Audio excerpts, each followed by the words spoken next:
তেল আৰু মছলাৰে মাংসটো প্ৰায়ে বনাই খোৱা যায় নহয়নে বাৰু? সেয়ে ভাবিলোঁ আজি বইল চিকেনৰ ৰেচিপি এটা বনাওঁ, লগতে মইনো কিদৰে বনাম আপোনালোকৰ মাজতো শ্বেয়াৰ কৰিলোঁ। আশা কৰোঁ আপোনালোকে ৰেচিপিটো শেষলৈকে চাব আৰু ৰেচিপিটো ভাল পালে লাইক, কমেণ্ট, শ্বেয়াৰৰ লগতে ছাবস্ক্ৰাইব কৰিবলৈ নাপাহৰিব। তেন্তে আহকচোন ভিডিঅ'টোৰ মাজলৈ আগবাঢ়ো।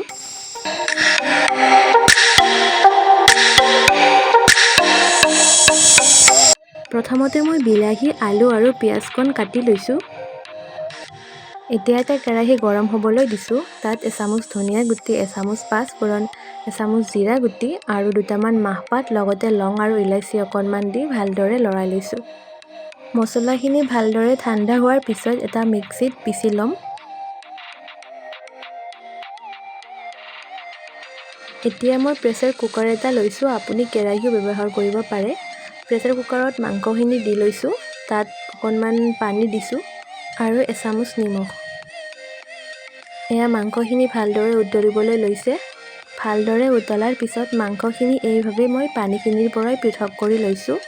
চিকেন বইল হ'ব দিয়া প্ৰথম পানীখিনি সদায় মই এইভাৱে পেলাই লওঁ। আকৌ সেই একেটা প্ৰেছাৰ কুকাৰতে এগিলাচ পানী দিছোঁ আৰু সিজোৱা মাংস কেইটুকুৰা দি দিছোঁ। ভালদৰে লৰাই লৈছোঁ।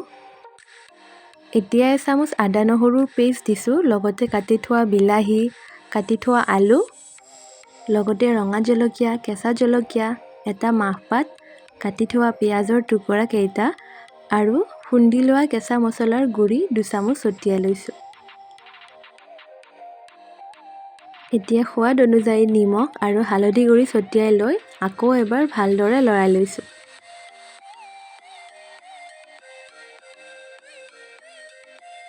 লগতে মই দুটামান নৰসিংহৰ পাতো দিছোঁ।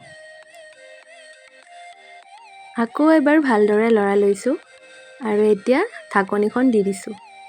2টা হুইষ্টেল অহাৰ পিছত গেছৰ ফ্লেম নুমাই দিছোঁ আৰু এয়া ঢাকনিখন খুলি চালোঁ। একদম চিকেন চুপৰ নিচিনা লাগিছে। এতিয়া এটা বাটিত ছাৰ্ভ কৰিম। গৰম গৰম ভাতৰ লগত খাবলৈ খুবেই ধুনীয়া হয়। লগতে জ্বৰ হ'লে অকণমান জলকীয়া বেছিকৈ দিলে খাবলৈ জোলখন খুব ভাল হয়। বইল চিকেনৰ ৰেচিপিটো আপোনালোকে চাই কেনেকুৱা পালে কমেণ্ট ছেকশ্যনত নিশ্চয় জনাব। লগতে ভিডিঅ'টি ভাল পালে লাইক, কমেণ্ট, শ্বেয়াৰৰ লগতে ছাবস্ক্ৰাইব কৰিবলৈ নাপাহৰিব।